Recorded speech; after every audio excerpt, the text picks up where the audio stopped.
things before I make a comment on that. Is that all right? Can you hear? Hopefully, hopefully I'll hear something before that pertains to what I'm. Yeah, the public hearing, it'll work out.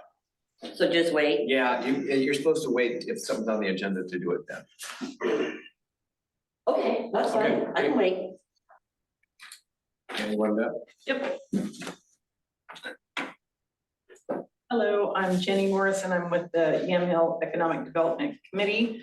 And I am here to just give our report. And first order is for the, we've been reviewing the code development and reviewing processes and recommendations. And we have recommended that Steve Faust, who is a community community planning director, that he be involved to help with this process as we've got the grants that Walt has procured. And I know that Walt and Steve have now discussed some things you've got some background in, and I just wanted to make it known that that Steve has worked with the visioning process for Carlton. I've attended some of those meetings in the past, and With the which process? the visioning process visioning. for Carlton.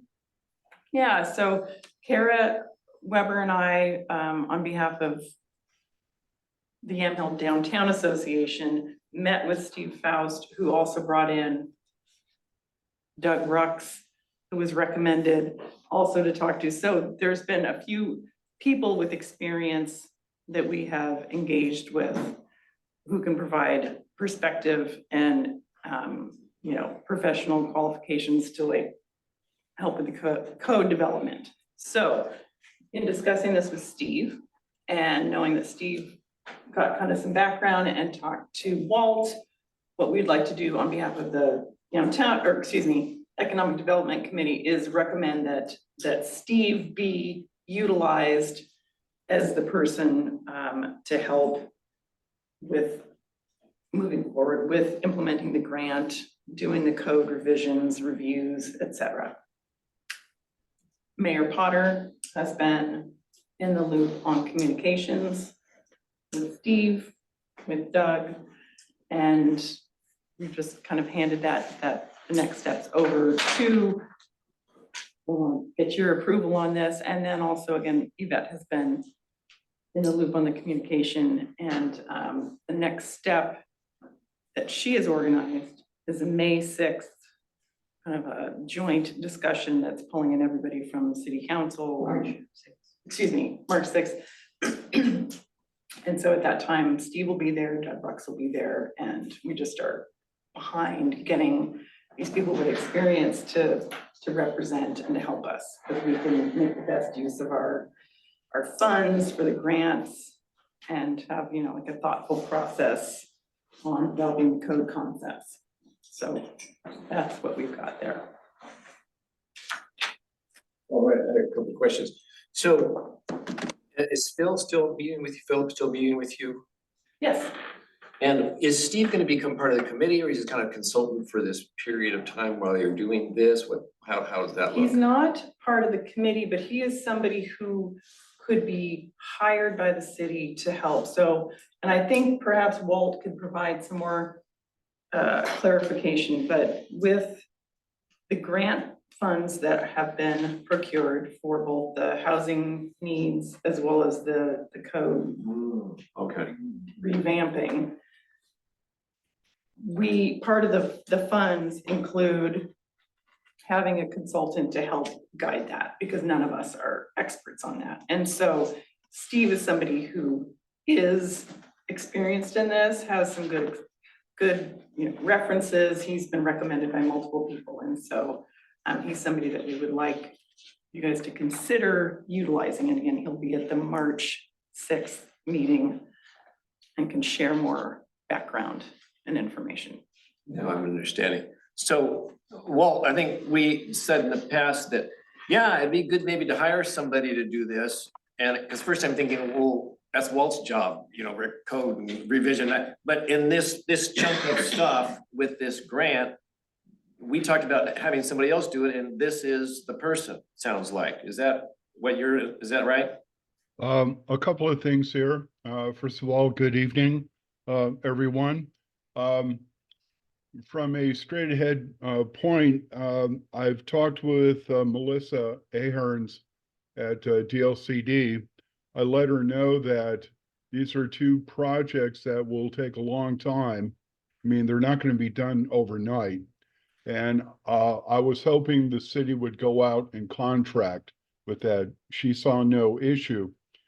While I've had a discussion with Steve, the city has a contract provision. I've touched base with Kim Steele, and the city has to go out there and make a decision on who they're going to hire. Now, I'm not sure about the contract regulations for the city, whether they can do a sole source contract or whether they have to put out a RFP.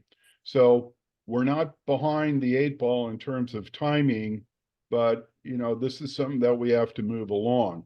So I have my sole role in both of these grants, beside getting the grants, is to go ahead and just manage the grant, to make sure the work is being done, to address any planning or potentially political issues that may come up, and also verify that they've done the appropriate work for the amount of billing. So that's going to be up to the city council or the mayor or city manager on how they want to proceed. I have talked to Steve, and I think he'd be a good person. Same with Doug. I think in combination or whatever, they may want to combine forces and just have a single submittal to do both contracts, or the city may want to have someone do separate contracts, whatever. That's going to be up to the city. But at this stage, I will certainly assist, but I will not be doing the lead work. Great, thank you. That answers my question. Yeah, okay, and I had one other point I wanted to raise that was more on the public comments section. So again, this was just a recommendation from doing our due diligence as the committee, from both Economic Development Committee perspective as well as from some of the YDA goings on. And so this is how we met with that guy, with Steve. The other thing that I wanted to bring up is at the city council meeting, 2 weeks ago, it came up from Jason that the DEQ report for the soil samples for the gas station mini mart had not been seen. And so I just am wondering about, there's some concern around that. And then with the mitigation, on digging up the dirt and what that looks like. And so if the above ground tanks, if that is an alternative, I'm just wondering about the concern for that not being a safe alternative, and if the fire department's involved and what the status is of that. I don't remember the details on underground versus above ground. Walt, would you speak to that? I think there was some brief discussion about that, but it was decided pretty heavily to go underground, wasn't it? Concur, and one of the conditions, if I recall, that they have to obtain the appropriate DEQ permits before they get digging, and so that may or may not require soil remediation, or at least get a clean bill of health from DEQ. So they are required to comply with state law on that. And that was one of the conditions. And Angie, have you heard anything about before coming in? No, sir. I think Public Works is the best avenue. Yeah. Okay, I haven't heard anything. Right. Yeah, So because they will coordinate with engineering as well. So I think that's the best avenue. Yeah, it's a big deal. Yes. Yeah, Jason brought it up, hadn't seen the reports, and it's like, what's the deal with the reports and where are those? And that could definitely impact Yeah. ultimate. I did forward Jason, a link to the DQ website where you can pull up information on the property. Excellent. So I think he's looking into it. Thank you. Is Faust I have FAU? it too. FAU? It just, yes, I can. Link, I asked her if I could have a link. Oh, yeah. FAUST, okay. Anybody else sign up for public comment? Yes. I haven't signed up, but, you know. Well, sign up. Well, I did, I put my name down there. Oh, okay, then you're signed up. Walt, quick question. You bet. Okay, Walt. Walt. Walt, who's the rock holder on the contracting question? Is somebody have that? Is somebody addressing that with the city? Not that I'm aware of. I do recall, I do have a email out to Kim letting her know that the city will have to put a contract or RFP together, whatever they feel is in the best interest of the city. I'm here to help out wherever I can. I think frankly, from my standpoint, and also the cities, I think it'd be real good to get a new set of eyes and ears to do these two major projects. And I think it would really benefit the city. So it's up to the city. I haven't heard anything back. I'll probably just send a note to Kim tomorrow and just ask for an update. And how much are we talking for the contracts? One is for 47,000, the other is for 10,600. And a lot of cities have the ability to do a sole source if the money is under a certain amount. I don't know what the regulations are in the city. At the state level, there's $100,000 limit, so we're under that, so I just was curious. Okay, again, at some limit, you go out for the RFP. At another limit, you can do a sole source. So I will leave that to the folks who are above my pay grade. How's that? Just want to make sure somebody's following up on it. Yes, Okay. understood. Well, Steve and Dave Rux, they kind of fall under the title of city planner.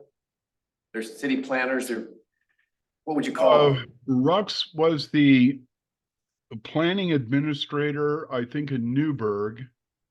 And Steve Faust works with 3J Consulting out of Portland. I didn't check the 3J website for his background, but I recall bumping into him on a couple of occasions. And I mean, you know, both of those guys certainly have the qualifications to do the work. It's just a matter of who the city wishes to hire. That's all. And for us, they would become contract city planners. No, what they would do, that they would be contracted to operate and to fulfill the contracts. I would still retain the, I guess, title, if you will, of contract city planner, that I'm the guy who's still going to be doing the staff reports and showing up at planning commission meetings, et cetera. But they would be hired specifically. It's sort of like an ad hoc situation. They'd be hired specifically to do the contracts. So that's what they would be working on. That's all. Thank you. All right, back to you. Two things. The DEQ should have a scope for how much dirt was excavated at a site, how deep they went, and how much rock that they filled that up with. The excavation, I think at the time, was probably 5 or 6 feet deep. I know it was pretty extensive. I remember an excavator driving by and he was way down in there. So they took out quite a bit of dirt because of the contamination and then backfilled it and then sheep's footed it back in as they brought it up. So it compacted. So I don't know how deep it is, but it's pretty deep. I just remember them excavating it quite a bit. I had a home one that I had to have remediated and they just basically kept digging until the soil test came back sufficient. They just kept digging. They said, we can't tell you how much it's gonna be until we see how bad it is. So they took out a lot of dirt. Okay, So, yeah. and DEQ has all that somewhere in the Yeah, file. so yeah, and Jason had said he just hadn't seen it yet, and then that's. Yeah, important to DEQ has know. it. Okay. As far as the money, we're talking about the 47 and the 10,000. I'd highly recommend an RFP from the city, and either the city manager, interim city manager, or Walt can write up the scope of work. Scope of work should have a defined scope of what we're looking for, some kind of a budget, you know, of how much money we have, and, you know, what the deliverables need to be for the city to move forward. So I highly recommend that. You know, I understand that there is some, you can hire some people based on how much money it is. But I would highly recommend an RFP to go out, so people can, you know, respond to those and send you a proposal. So it's good for the city and it's just good for everybody. Get to my page here. The legislature, House Bill 4126. I don't know if you guys are familiar with any of these bills that are down there, but they're working towards providing the availability for cities to expand urban growth boundaries, city limits. Within these bills, there's 2 bills down there. Within these bills, they're also trying to provide some financial assistance to smaller communities for water, sewer upgrades, transportation upgrades. Because we all know that, you know, to expand, you have to expand water treatment plants, sewer treatment plants, some transportation issues. So there's a bill down there right now working through the legislature session. They're hoping the next week or 2, it'll get voted on. And they're trying to reduce some of the obstacles for expansions, urban growth expansions. One of them happens to be that if you decide to sue or go after whatever group is trying to expand urban growth boundaries, that the penalty will be to pay all the other attorney's fees if you don't win. So that's never been done before. And so the state's really saying, hey, stay out of the way, let these cities do what they need to do, because it's not just Jam Hill, it's multiple cities in the metro area. It's everywhere. So everybody's cities have grown out to the maximum urban growth boundaries. So, you know, I've been up here talking about this, and we're staying ahead of it. We're talking to the state as much as we can, and trying to improve the city's future growth, long range planning purposes.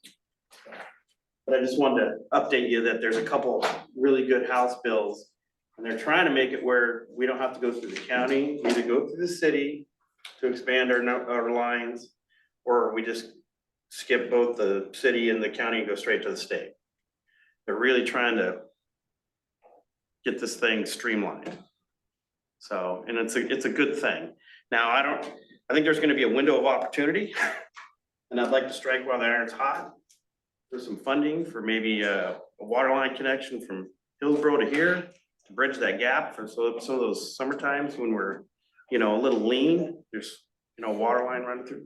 What was the bill number on that? 4126, and then there's another one here. That one looks like rent controls. 4048.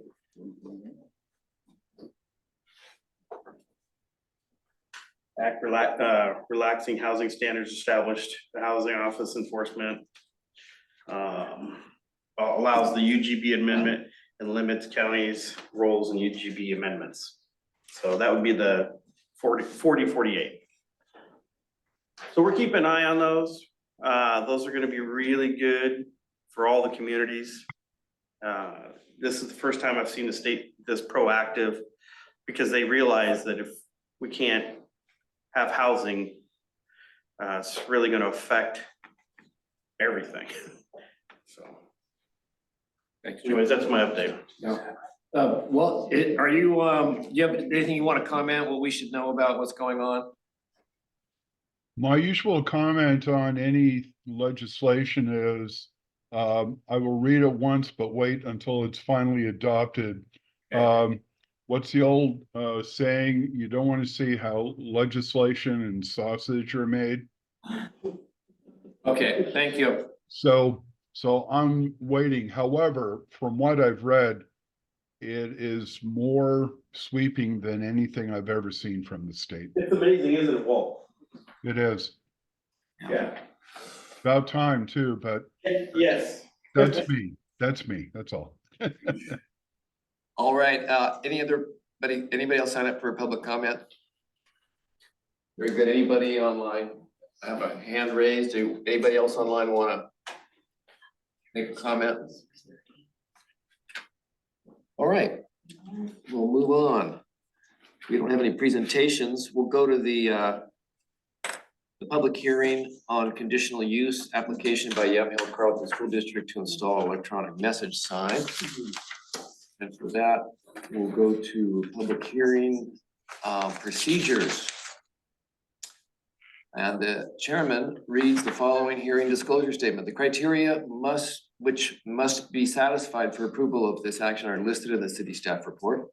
Public testimony must be direct to those criteria or other criteria in the plan or land use regulation which the testifier believes to apply to the decision.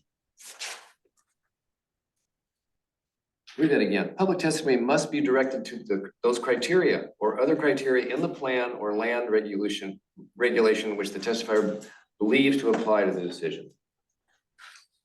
Failure to raise an issue accompanied by statements or evidence sufficient to afford the planning commission and the parties an opportunity to respond to the issue precludes an appeal based on that issue. Prior to the conclusion of this hearing, any participant may request an opportunity to present additional evidence, arguments, or testimony. The commission will decide whether the hearing will be continued to another date or whether the record will be left open for at least 7 days. If you are testifying, please state your name, residence address, and full mailing address. If you wish to be notified of a continuance, appeal, or other action on this application, please print your name and the complete mailing address on the form at the back at the table there. Chair, let's see, we've got the application here.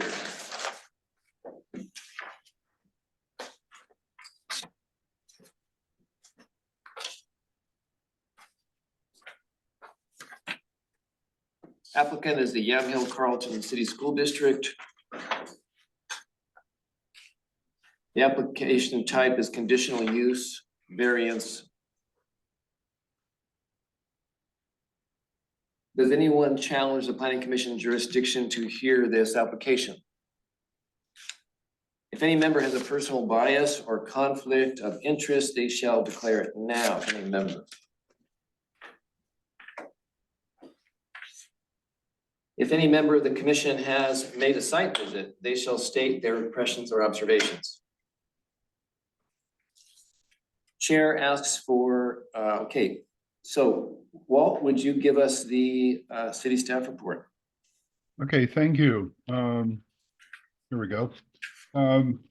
This is application conditional use with 2 variances. Conditional use to install an electronic message center, and also variances to the square footage limitation for a freestanding sign for a public building, and a variance to the freestanding sign height requirements. Basically, there is currently a sign in front of the middle school or intermediate school, and it is a 14-foot plus sign, and they would like to replace the cabinet, the 4x8 cabinet, with a new cabinet that would include a LED or electronic message center sign. The relative height of the sign would be unchanged, as would the square footage of the cabinet. And EMC, I'll just use the shorthand for this, EMC does require a conditional use approval. That's within our recently adopted amendments. Development Code section 106404 establishes requirements for signs for public buildings. They're only allowed 1 freestanding sign. It must be a monument sign, not to exceed 8 square feet in area or 5 square feet in height. So this sign, obviously, it's an alteration, but it's basically a new sign, would exceed the height limitation and also the square footage. Now, the square footage is interesting because for every square foot of an electronic message center, we multiply that by 2. So the EMC is about 16.13 square feet. And since you double it, it comes out to 32.6 square feet. And there's also the 11.3 square foot header.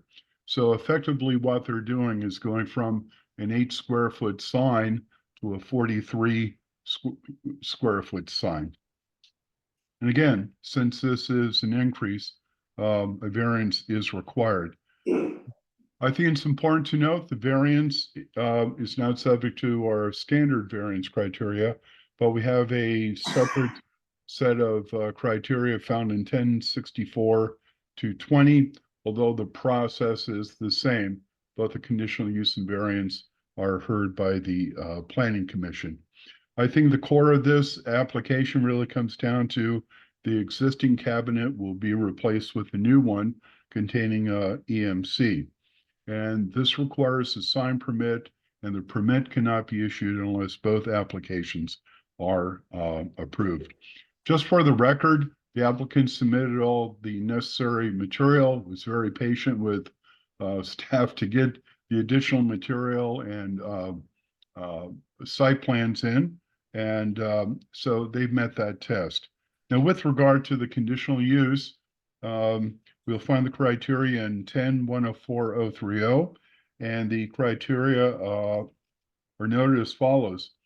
First item is a public need for the conditional use. I think this is somewhat unusual in the sense that I don't think this is directly applicable to the request.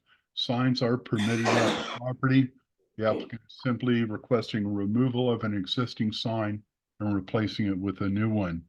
Item B, there is an inadequacy of other property to satisfy the need. Again, each property is allowed to have a sign. We look at this one, this particular criterion, it would require the school to look at other properties to go ahead and put a sign, and that doesn't make sense. The code allows a sign on the property. Item C, the conditional use conforms to the plan, other provisions of this title, and any applicable street or highway plans. The development code implements plan policies, and sign regulations are part of that code. And based on our code, this type of sign requires conditional use approval therefore does comply with the code and by extension with the comprehensive plan. Also, this request does not establish a use or activity that will impact adopted street or highway plans. Again, the work is going to be done on the cabinet at the top of the existing structure. Item D, the site for the proposal is adequate in size and shape to accommodate the use. This is not an issue with regard to height, setback, etc. We're just replacing a cabinet on top of the existing pole. Fifth item, the site is use related to streets and highways is adequate, pavement width, etc. Again, this is not a factor. We're looking at a change in the sign. This is not some new use that's going to impact traffic or require street improvements. And finally, F, the use will have the minimal adverse effect on abutting property. The sign will look effectively the same in terms of height, width, mass, bulk, whatever sort of qualitative measure you want. The big change, though, is in the use of the EMC. The city, as you're aware, recently adopted regulations requiring how these signs are constructed, located, and also managed. So with that, as long as they comply with those provisions on brightness, that sort of thing, they should be relatively compatible. In other words, I don't see any big issue. The other item is that the conditions stated are to protect public health and welfare. Staff noted conditions at the report that would apply in this case. Now, there are two variances, one to the height and one to the width, one to the square footage. I'll go first with the freestanding height. Again, the limit is 5 feet. They're going to have a 14-foot sign. And the first thing, criteria to look at is there are unique circumstances or conditions that create an undue hardship. First of all, there is an existing improvement on the site that is the sign pole. And I think that needs to be taken into account. Second part of the sign's purpose is to display messages, teachers, students, parents, and the public at large. I think visibility is an important component here, and that would not be possible with a 5-foot monument sign. The second item is granting of the variance compensates for circumstances that are unique to the property. And in this case, except for the message sign, there are no net changes in height, dimensions, or mass of the structure. Therefore, there are no gain or loss respective to any special privilege. The third item, granting of the variance will not decrease traffic safety or affect any other identified items of public welfare. We do not anticipate, again, there's no major significant change in the sign in terms of your traffic impacts. The new sign effectively copies the existing one. I think there are potential benefits to the public that the sign as a message sign can go ahead and provide messages to the public at large for, say, emergency situations or activities at the school. The fourth item, the variance will not result in special advertising advantage. This probably doesn't directly apply. There is no similar cohort that the school is competing against that offers them an advantage. And finally, the variance is not the result of a hardship, self-imposed hardship. That's not the case. They were made aware of the need for a variance and they submitted the material. Now, finally, with regard to the sign area requirement, I will note that most of my responses are similar. I think the one change is in the first item. There are unique circumstances or conditions. I think the height variance recognizes the height, bulk, dimensions, proposed sign are similar. While the new sign incorporates an EMC, the cabinet sign will be unchanged. So the visible square footage is similar. The only significant difference is really the EMC. And again, as this sign is there to provide messages for school-related activities, it can also provide messages that are citywide in importance. With regard to the remaining findings, I'll just simply note that the similar comments would be in terms of special privileges, traffic safety, special advertising advantage, and self-imposed hardship. Most of those do not directly apply. And again, the applicant was made aware of these requirements. With that, this is a little bit unusual. I will note for the record that the sign talks about alteration of a sign requires a new sign permit, and the code does not define alteration. So effectively, we're sort of left with the fact that there's a major substantial change in the structure. That is the reason we went through the conditional use invariance request. With that, I think the applicant met the burden of proof. Staff recommends approval, subject to the conditions noted in the staff report. All right, thank you.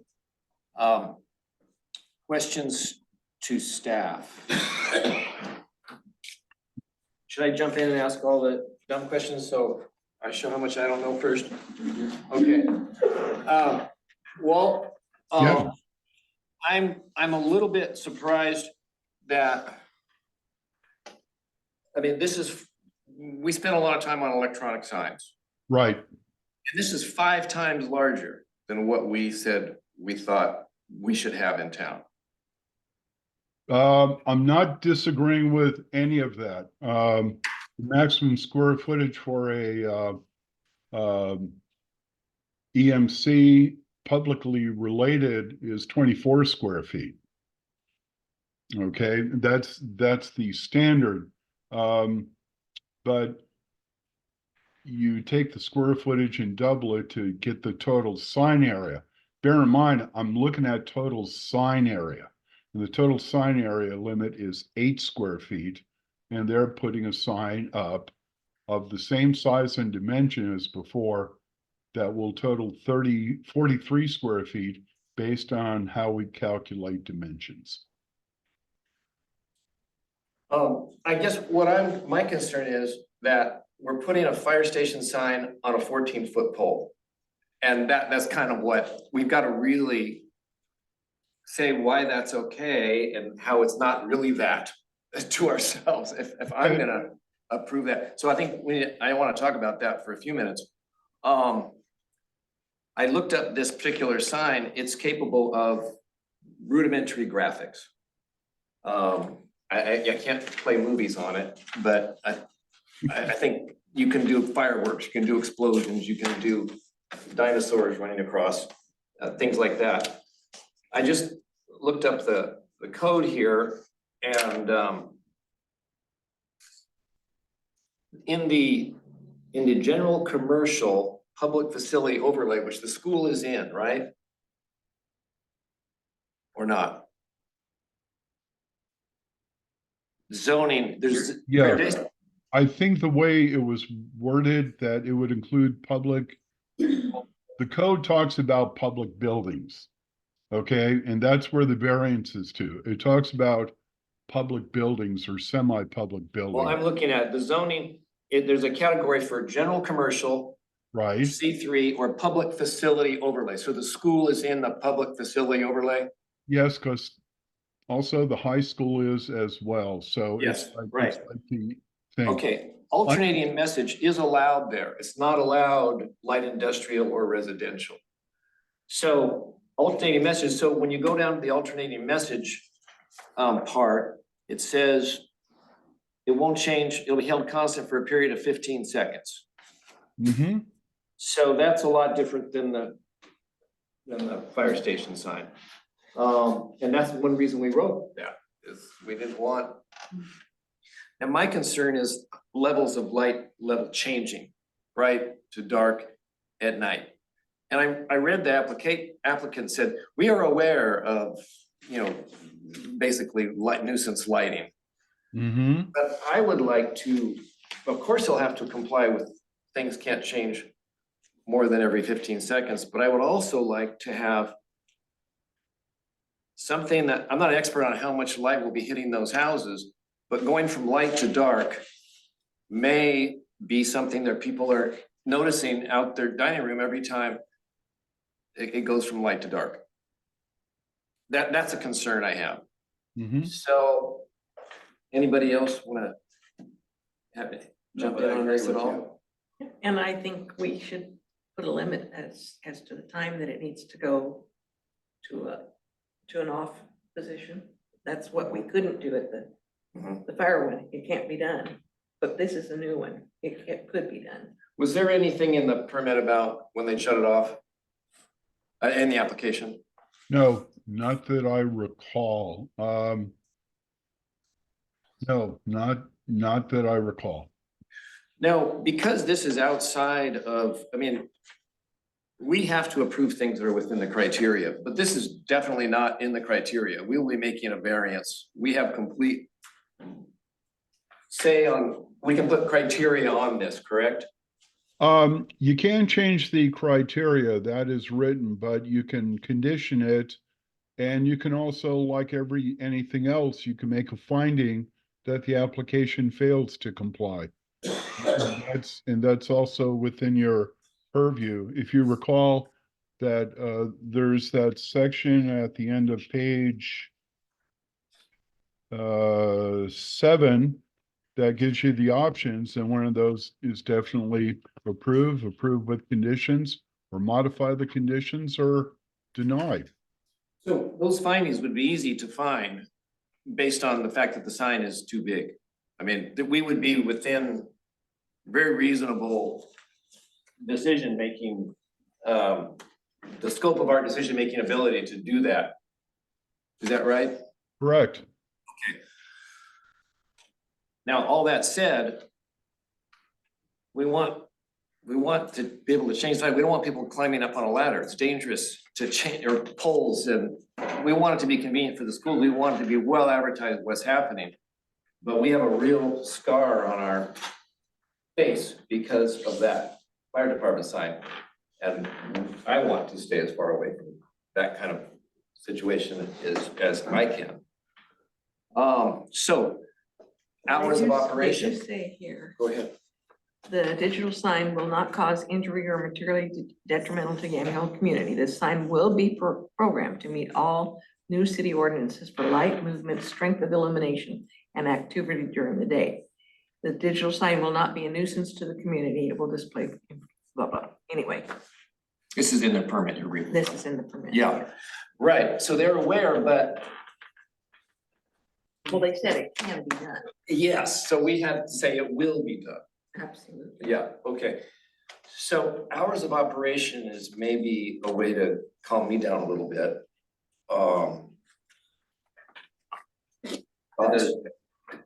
I can't recall, is there limits on the brightness?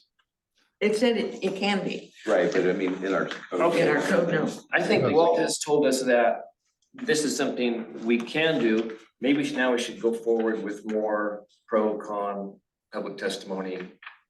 And to kind of gather more information before we start figuring out what we're gonna do about it. We'll go into deliberation later. Oh, Angie, Jaden is on the line. Can we bump him up to, He is a panelist and can unmute if he has. oh, he's a anything he panelist. would like to Okay, say. great. Jaden, did you have any comment you'd like to make?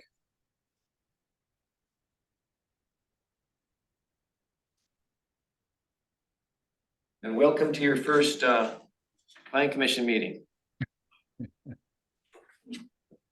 Sort of. We can't hear you. Looks like he unmuted, but I'm not. All right, we're not hearing you. Burst in at any time you're capable and we will pause and hear from you. All right. Let's go on with the procedures. Correspondence, there was correspondence? That Mara? was regarding that. That was the other one. Wrong one.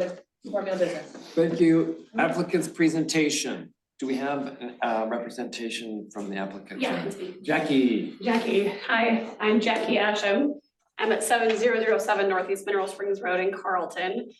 I'm representing the intermediate schools parent-teacher organization who is trying to help the school get the new sign because there is no funding through the district. So we've raised the money for that. And we are very well aware of our sign debacle here in the great city of Yamhill. But there is another sign that's not spoken of that causes no problems, which is at the high school. I'm sure you guys have seen that. So our goal is to just make an informative sign. It will replace the current sign that's there. I guess I don't fully understand square footage measurements because it's exactly the same size. So it makes it sound like we're putting a monster up there. I don't really fully understand that, but it's not. It's the same size, but it will be electronic message. I do fully agree that there needs to be times that it's on and off, bright changes. I mean, it's literally meant to be black background with words on it that say school is closed February 19th. So John Cunill's not getting up there on the ladder, replacing the numbers. And we are the last school in the district to not have an electronic board, and it's in shambles. It's pretty disgraceful looking. So we do agree that there needs to be better ordinances here in the city on the signs. But because of where the pole stood and there's really no other place to put one, it just makes sense to replace the one that's existing already. Jackie, do you have, maybe you want to think about it for a while, but what about hours? You know, what would, you representing the applicant, do you have a recommendation or? have you Well, I think talked it about varies that? seasonally. I mean, I think in the summer it stays light until 9, so I don't actually know, but it seems like most people are home in bed and nobody needs to know what's going on at school past 9 PM, in my opinion. And then again, probably 6:30 to 7 AM. I feel like the roads are pretty busy at 7 AM, people going to work. But I don't know particularly. I mean, we'd be happy to have that Okay, discussion as great. well. Yeah. Great, we'll kick that around. It might have to Okay. do with dark, you know. Sure. And it might vary according to, Yeah, like when does maybe not exactly sunset in the winter, because that's like at 4, but you know, when does it make sense that people don't want to have a flashing light in their house? well, maybe Walt will tell us about other places that talk about when to shut things off and how they vary Yeah, by yeah, season. absolutely. I mean, I definitely don't know. And, you know, fortunately, the sign faces, what is that, east to west, and all the houses are north to south essentially, or basically just on the north side. So at least there's nobody directly in front of or behind the sign, which is kind of helpful, I It's guess. gonna be on both sides of the sign. It is on both sides like it is now. It's already illuminated on both sides. It will be on both sides. Mhm. Well, isn't that double the size again? Because there's 2 faces of the electronics. Right, but we allow a two-faced sign, and so it comes down to the square footage of the Okay. sign. And so, again, I just want to emphasize the sign area for the type of building is 8 square feet, but the way we calculate the signage, we doubled the EMC square footage, and that comes out to 43 square feet. Thank you. Okay, so double side is already accounted. understand that. Pardon me? There's a factor on the side, so you have a sign, Yeah, you multiply it by a factor because it's a digital sign. okay. Right. It's a- Thank so you. it's making it bigger. Okay, that- So the part that is gonna be electronic is 16 square feet. It's 4 by, it's not 4 by 4, It's like it's 5 by anyway, 8 it's or 16 something, square feet. yeah. Mhm. So because it's electronic, you multiply that times 2 as far as your limit goes. So that becomes 32. Then there's 11 feet of sign that doesn't change, it's painted. All right, so that's 11, so 11 plus the 32 is the 43. And we allow 8.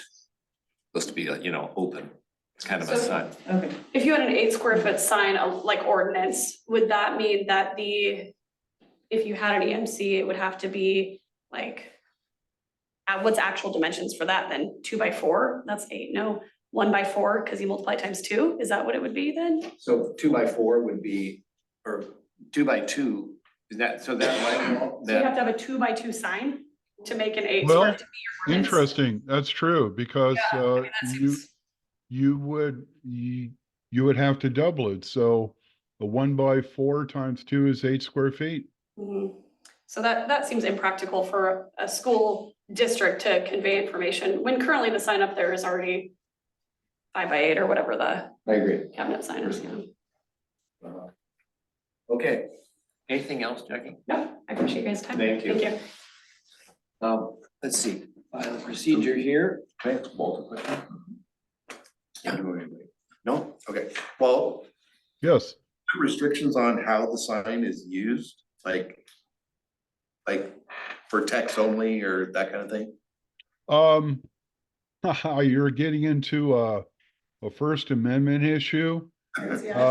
Yeah, you don't want to go down that path. We, by law, cannot govern content. So what's on the sign is up to the school district. Source. Yeah. I think if Yeah, it's but not, if it's not dark out, we don't care what, just Yeah. so it complies with the decency. Certainly they would. Yeah, okay. And so if they want to shoot off fireworks on the sign, I don't know. I never thought about that, but yeah, they do control the sign, but our regulations control the brightness. But in daylight, I don't know that, I don't have a concern if there's fireworks going off on the sign. There we go.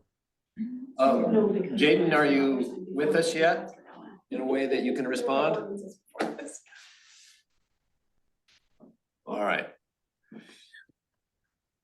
Applicant, testimony in favor of application. Does anyone wish to do that?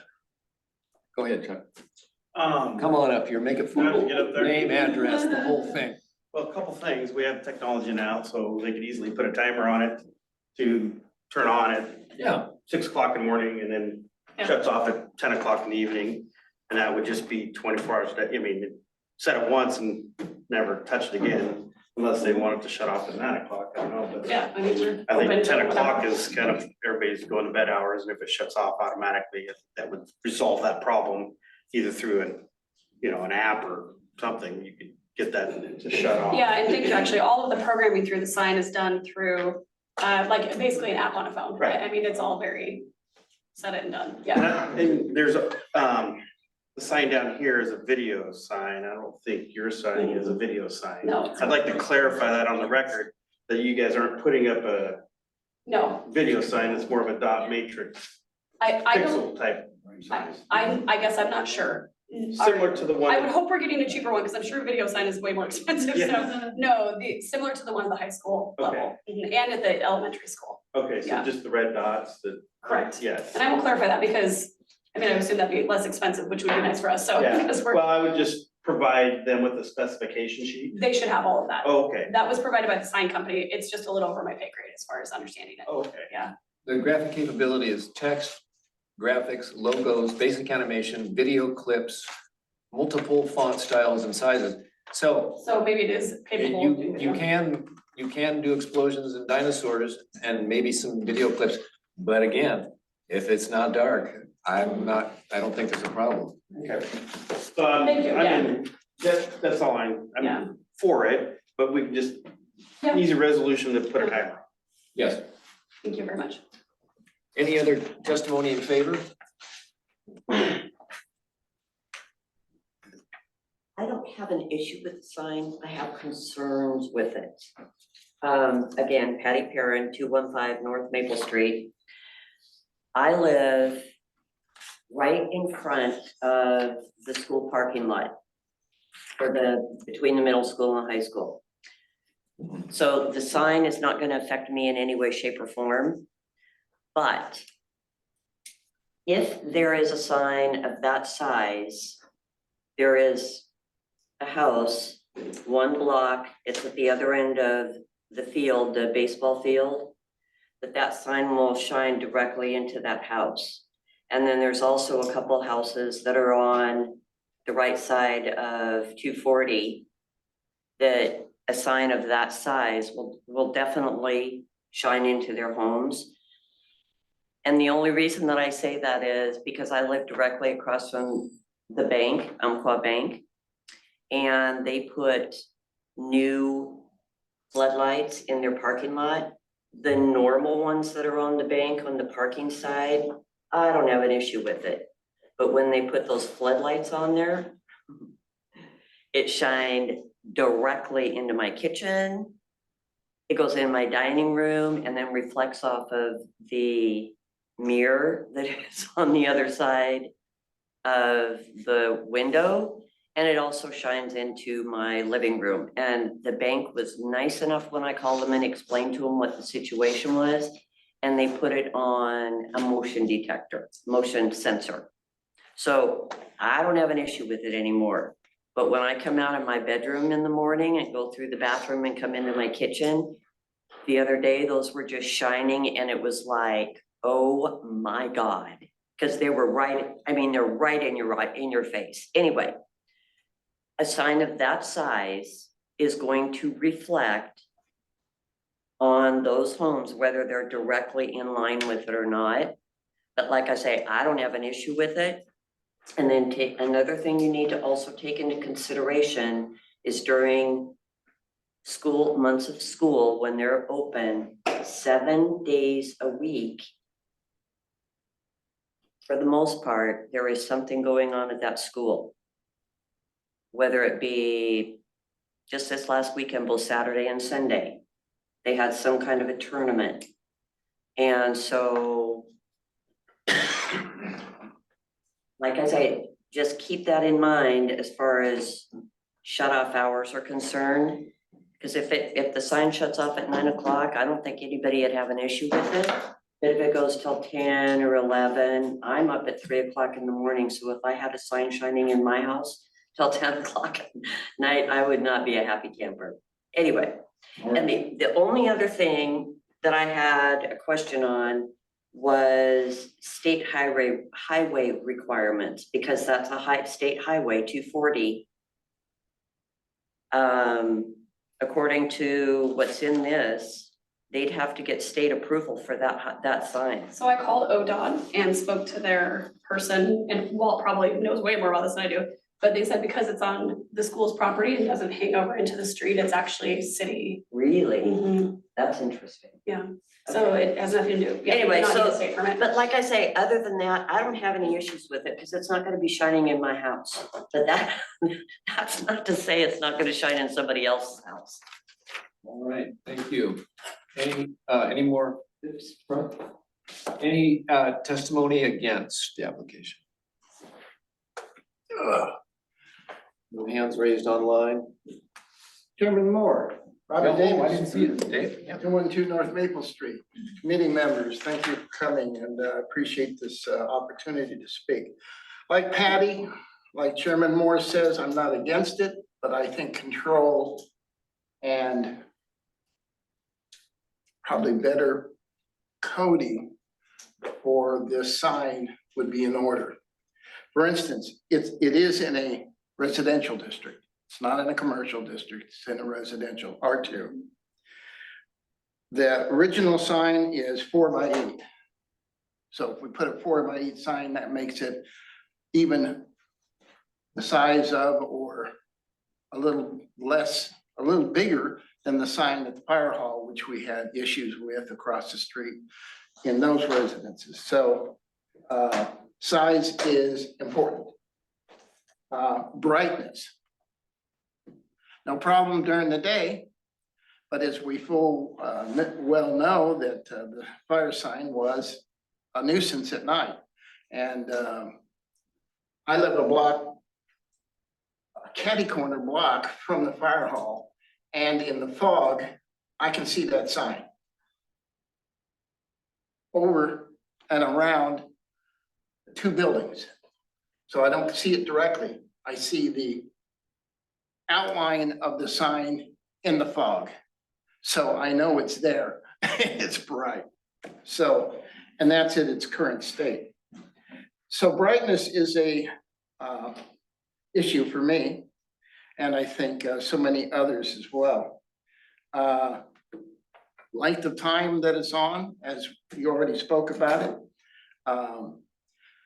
The bank has a lighting system over their instant teller. Sometimes the lighting is on, depending on whether we're in daylight savings time or not. So they have to constantly keep up with the timer on that ATM machine, because at 7 o'clock at night in the winter time and the light's not on, it's darker than hell. So, you know, it's just a matter of keeping up with it. So that too should be part of your decision-making as to when the sign is on and when it's not. And even if it's on 24 hours a day, maybe its brightness, if it needs to be on 24 hours a day, even its brightness, once the daylight leaves and it becomes night, it can dim itself to say 50% or something. I'm not sure exactly what our code actually says about lumens, but lumens is the analogy for how bright and how much light there will be. And I don't think our code has anything regarding lumens. And this issue was also brought up for the gas station under its canopy, where it was going to have 10,000 watt lights under this canopy for a total of 10,000 lumens of light. That's a hell of a lot of light. So anyway, that's it for me. Thank you so much. I appreciate it. All right. Any other more testimony against? Any neutral testimony? I have Jaden raising, I think Jaden's raising his hand. so- Jaden, Jaden, can you hear us? I can you hear me? yes. First of all, welcome to your first official planning meeting. Thank you, sir. So my only question or thought is if we can possibly limit the signs operation from, say, dusk till dawn, and then allow emergency broadcasts or messaging at night during the darkness if need be. Oh, yeah, that's interesting, emergency broadcast, we could add that. Yeah, Walt's been nodding his head at some sort of dusk to dawn thing, so yeah, we're gonna get all over that here as soon as we start deliberating. Okay. Anything else, Jaden? Not that I can think of. To me, it sounds like the sign is going to remain the same size, but with the scale, it just looks like it's bigger on paper because of the output of the lighting. Right. All right, thank you, Jaden. Any Awesome. rebuttal of in favor testimony, no new evidence or testimony? Any rebuttal of against testimony? No new evidence or testimony. Commission questions to applicant and public. I'm good there. Anybody have questions for applicant or anyone else? I really don't understand the lumens, what the numbers are.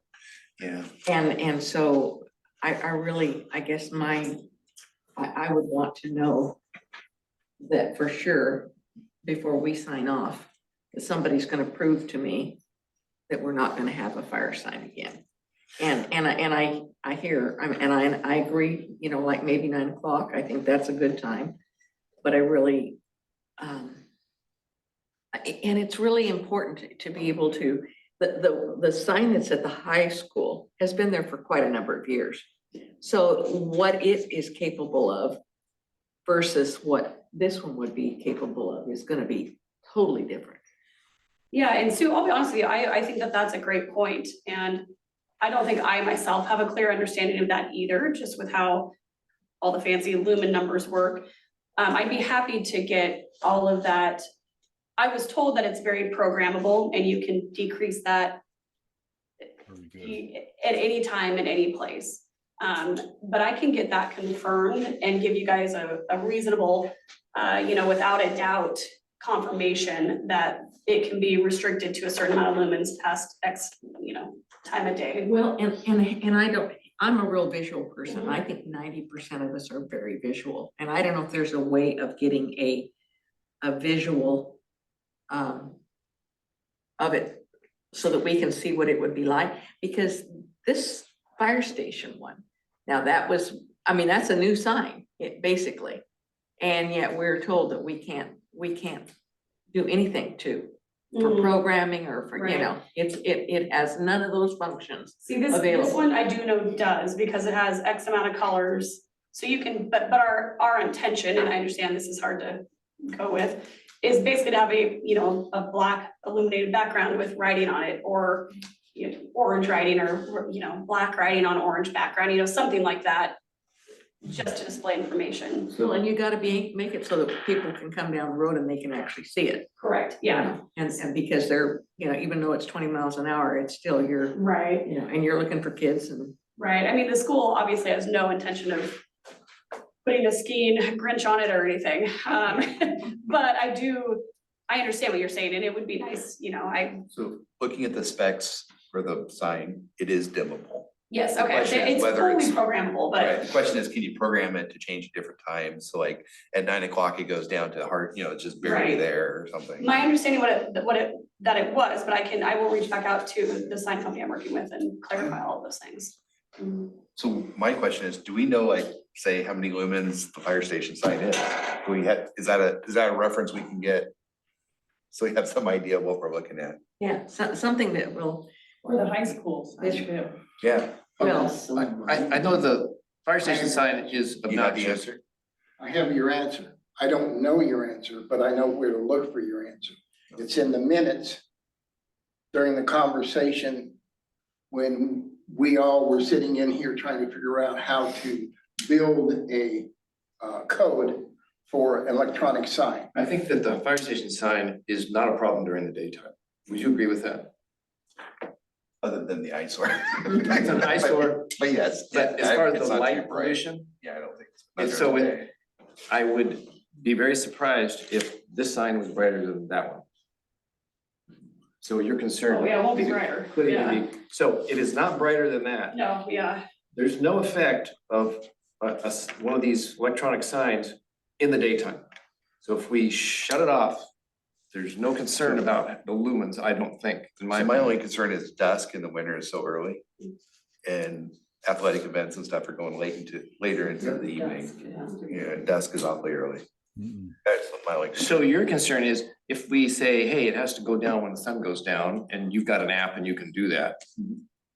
That it'll be off too soon because people are coming and going in the dark and they wanna be, this sign should be going while all these people are coming to an athletic event. Yeah, or, I mean, even, let's say, I think sometimes it's like 5, right, in the winter. So, 4:30? yeah, so 4:30? there's times where I'm not even home from work by then. If I had somebody, I don't have a child that goes to that school, but it'd be nice to know, oh, school's out tomorrow, I forgot. So if it's gonna be on after dark, the brightness will be relevant. Right, right. That's my concern. Has anybody driven by a high school or grade school here lately throughout the metro area? Every school has a sign, every school, right by Sherwood. They have one out there right now. It's not that bad. But how does it affect, are there homes around it though that it affects? Cause trust me, if you had light shining in your house, that potentially is as bright as that fire station sign, you wouldn't be saying that. Well, the fire station sign is a very, I don't even know what the dimensions of that, like 10 by 10, I think is ginormous. Seems a lot bigger than 4x8 to me. Yes, it's. Well, do you see a way about this, past this new problem of, yeah, we probably want it on, can you, please? We probably want it on after it gets dark sometimes, in that period where it gets dark very quickly. So brightness becomes an issue. We don't know how to regulate brightness. And what could we write without knowing lumens and nits is what this sign is in. A nit is 3.12 lumens, but anyway, we don't know nits and we don't know lumens, how can we regulate this sign? Do you see a way to do that? Well, actually, we do have the provisions in our code. The sign may not have a nighttime dusk to dawn illumination of more than 280 candelas per square meter or nits, and shall not have a daytime dawn to dusk illumination intensity more than 140 nits over ambient lighting conditions. So basically you have an upper limit, and if it's the issue of, how far do you want to go with this? I think the idea of saying you can't turn the sign on until 6 in the morning and you have to turn it off at 9 would be a reasonable way of doing it. Also bear in mind, and I was just looking at this, but if I recall in our conditional use criteria, that if they're not complying, we can go through the process of revoking the conditional use permit. So I don't want to, I'm not trying to sound threatening, but folks want to make sure the sign is not bright and causing, if you will, mischief with the public. My one thought is this too. I think we can regulate the hours. Is suggest that it might be worthwhile, and this is just a thought, to continue this hearing until next month, allowing the applicant to come back with some of this information in terms of how bright will it be, and have the sign folks, have a good look at our code requirements and just say, in fact, they're supposed to meet them. That's right up front in our code. But just to make sure that they will meet them, and then also note and I think it's really important, the comparison with this sign as one, and the one with the high school, will they be comparable? And it sounds like the applicant is very much interested in also gathering that information. And I think with those, one, you'll have confidence that it will work, and two, putting some time restrictions on it, which you have the authority to do, but also I think diminish some of the concerns. So that would be my suggestion at this point. Thanks, Walt. Can, So- can I ask a question No. in regards to the time, or make a comment? I'll put it that way. It would be relevant to this. Better be good. Okay, so the issue with turning the sign off or having it shut down or whatever, if there was a compromise that the sign, if a game or whatever starts at 6 o'clock at night, I don't know what time they start. I think that's too much. There's a ton of stuff going on. I think we need more of a But standard. if it Yeah. was shut off an hour after their whatever started at night. Okay. The fact that we have nits in our code is something you can go back to your sign representative with and say, here's our code, and it's above ambient ambient lighting. So that means if it's dark, you can't be 140 nits above ambient lighting. So say, can you program this sign to do that? Do you have like a light meter on this sign and it will dim? I think it does, but I will Yeah. clarify. I have it in writing. So does that sound, Yeah, well, you would be the thing- happy if they've met our code? when we first started talking about electronic that sign was the sign I talked about every single time we had a meeting. Is that particular, because I knew it was gonna come up. But for me, I also know that we spent a long time putting this code together because we didn't want to have to do it again soon. But this is gonna set a precedence. Whatever we do now is going to say, okay, the next person that's gonna come in is gonna say, okay, well, they did this and they did that, and I want this. It's not that I'm against this, I'm just saying that I wanna make sure that we're not cutting off our nose to spite our face. This is something I wanted to bring up, and I'm glad you reminded me, and that is, yeah, well, we're opening the door pretty wide here with this variance. It's a big And one to Now, start with. what I have response to that is, the sign was already there. And so we probably won't have that coming to us in a way that we can't control it. Because we have control over this sign right now. And next time we come, they'll say, well, this one's big, that sign was already there. Now, what about your sign? That's not relevant. So we have some cover there. So we're gonna get verification that they will meet our code, which is great. How about if they go back also with the working numbers from off until 6 and then off at 9? Yeah, I guess I would like to know from the school district what hours would work for that, what they would Okay. like to recommend or Yeah, I'll ask the school what district. they'd like to Yeah. request, Okay. and then we'll work with that. Yeah, See if it- refine that for us. That's Okay. kind of our Yeah. recommendation. Yep, that sounds great. I will do that. Thank you, guys. Okay, well then we'll continue this hearing until next month. For the record, you need to announce the date and time. Good. Angie, do you have that on the tip of your tongue? Look on the front of your binder. Flip the front of your binder. Oh, with the, Okay. Oh, close your binder.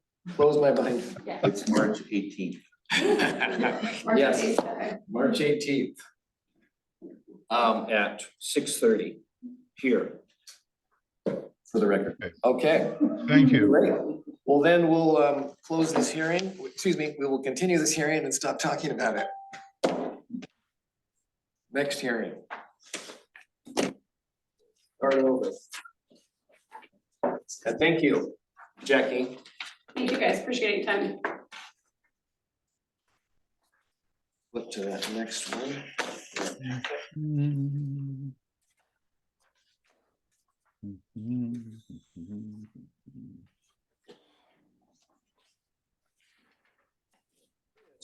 is different. This is not.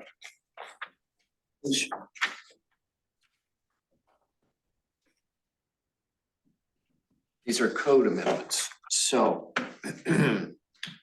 We go again. I'm not gonna read all that boilerplate, except to say the criteria.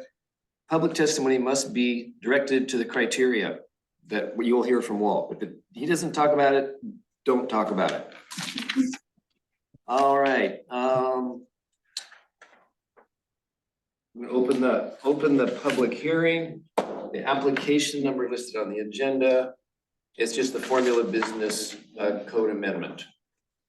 Okay, this is a little bit of a hybrid. We had to open this hearing anyway, and you will need to continue it to next month.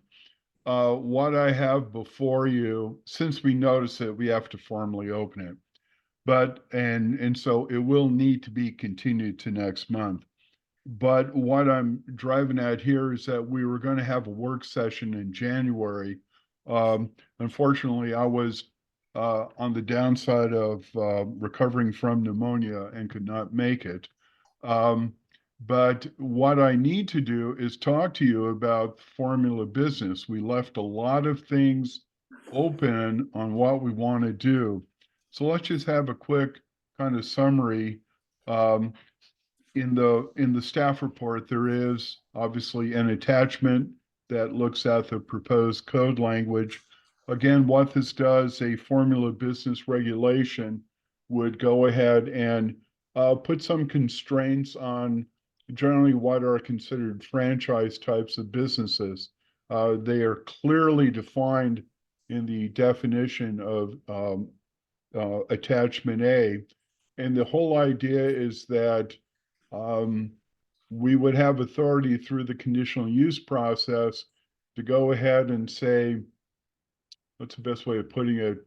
Basically tone down some of the sort of franchise looks of a lot of structures.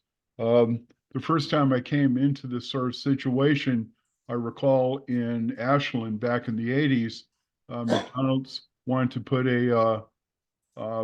obviously a new McDonald's there, but the city said your signs are not compatible with the community. You have to tone them down. Also, your architecture doesn't work. So they were able to have, I think, a model for newer McDonald's that don't have the bright yellow and red kind of look to them. So the same thing here is what we're looking at, something to make sure that the business itself, signage, design, colors, etc., are far more compatible with what the city envisions for the downtown as opposed to what the franchisee would like to see. Again, the whole thing is that we do have design standards, and I think these work hand in hand, especially with the central business district. However, there are some options we need to consider, and I will put these in the sort of order, if you will, or findings for next month. My first thought is that we would require, and this is on page 2 of my report, require a special conditional use permit for formula businesses throughout the central business district. Now, this is the easiest option to deal with. If your property is in the CBD and you want to have like a dollar store or Ace Hardware or something, you have to go through the conditional use, and it would be a special conditional use with different standards. The second option is require a conditional use permit for businesses only on commercial property located along Maple Street. I think I brought it up in the December meeting that Maple Street is probably our biggest concern, that we wanted to have that rural character downtown, welcoming, and maybe we should focus our concerns solely along Maple Street and not have the restrictions elsewhere in the central business district. Obviously, the flip side of these is just simply prohibit them everywhere, which probably doesn't make a lot of sense. And I think it would unnecessarily restrict business opportunities in the community. Not everyone has the resources to start a retail business. It's a very expensive proposition. And I think just simply saying no, I think cuts off some of the investment opportunities. The fourth option, though, is to prohibit businesses either along Maple Street and either allow them outright elsewhere in the CBD or require special conditional use elsewhere in the CBD. So in other words, we can do a either or situation. My gut reaction is I think our focus we may want to focus on Maple Street because this is our downtown and have a special conditional use type of program for Maple Street. After that, when you get into the side streets, it's probably not as critical. I could be incorrect in that assessment, but I think the focus at a minimum would be on Maple Street. So before I return with a final document and also the necessary findings, I'm hoping the Planning Commission provides some input on this. So that's it at this juncture. As I said, we will need to continue this hearing to next month, and I will go ahead and come back with the formal order and language. Thank you, Walt. I'm curious, what's the downside of A? Downside of A is, well, there's nothing actually inherent in the downside. In fact, this is the easiest thing to administer if you're in the central business district and you want to have some sort of formula business, you got to go through a special conditional use. Very, very straightforward. It just keeps it real simple. Yeah, that's where I would, I'm leaning at the moment, of those four options. Other question, I'm jumping ahead, just looking at the attachment A. Mm-hmm. Just help me understand how this is possible, that on page 4,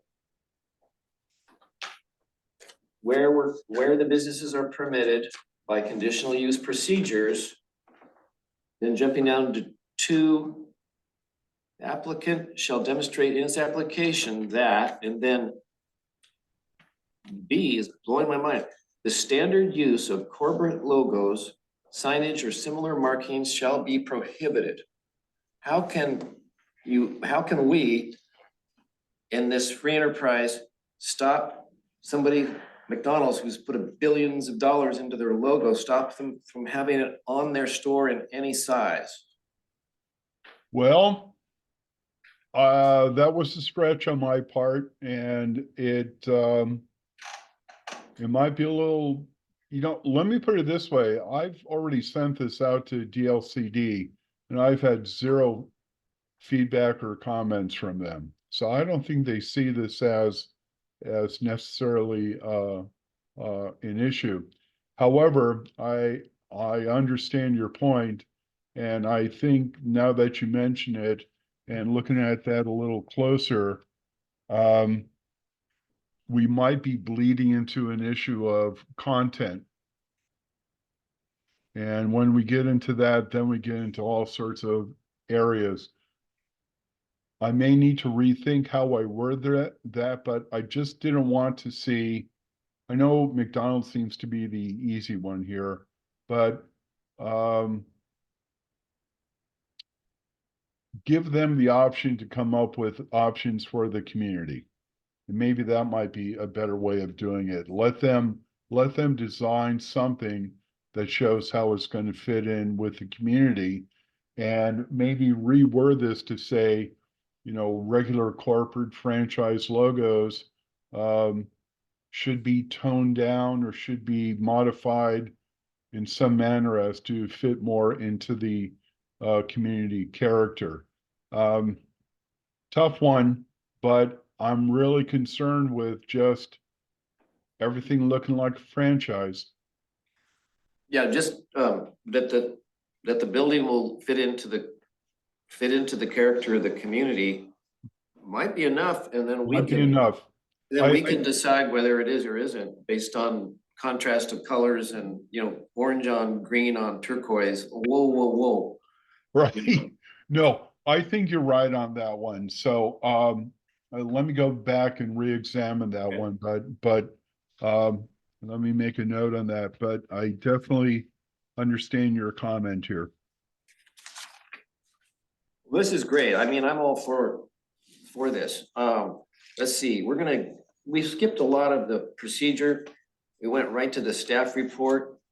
Are you done with your staff report? The only thing I need from the planning commission is going through those 4 options, whichever one you would prefer, so I could write up the final material with that.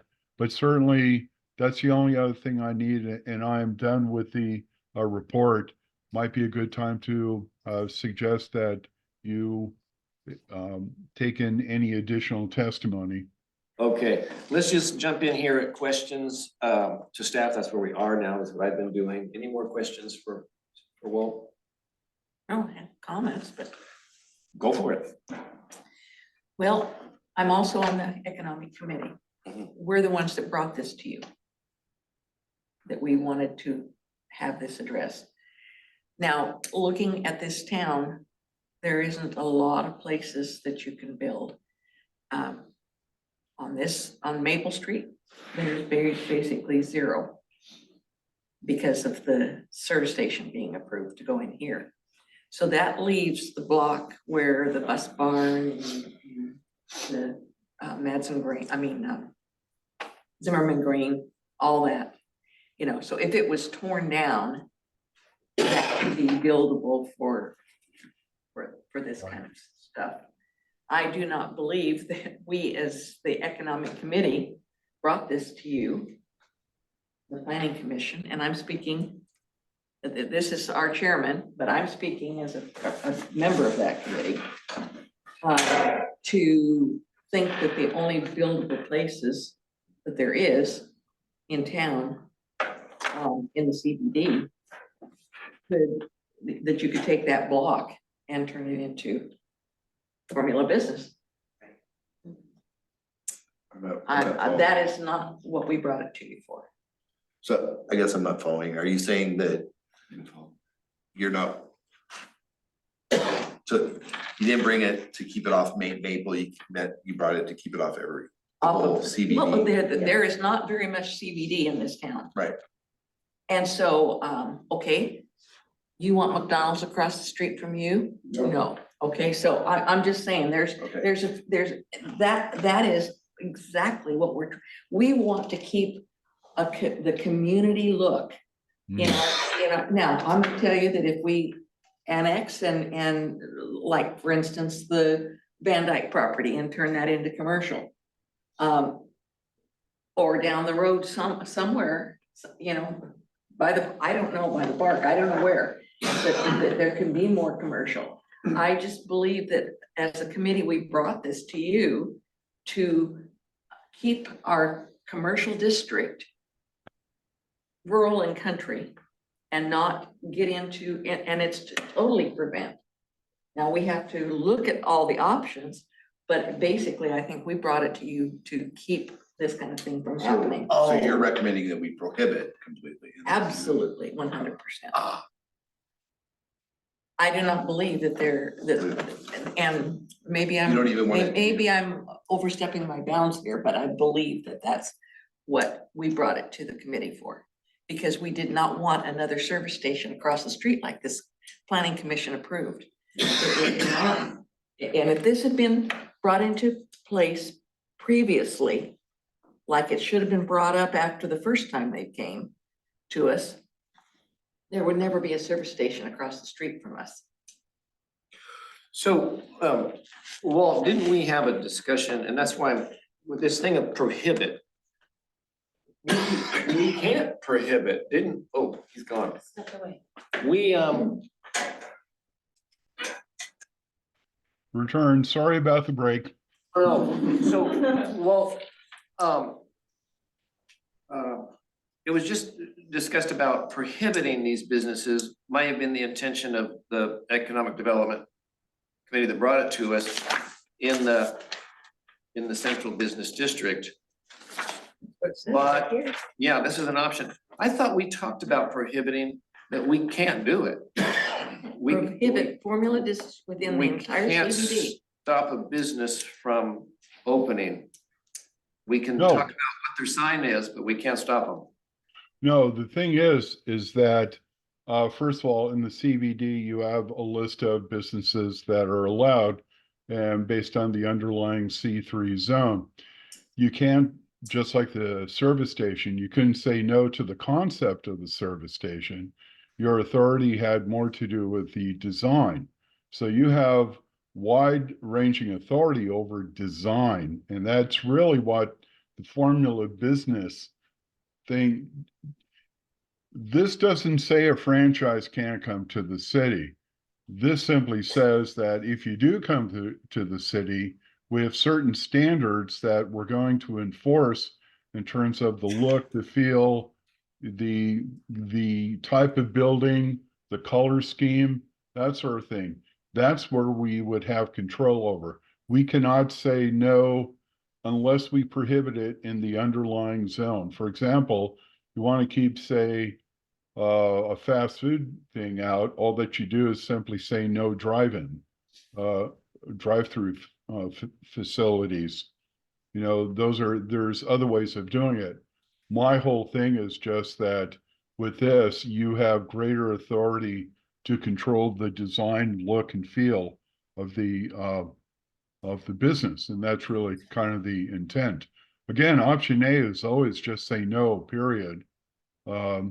What I'm proposing is simply saying maybe.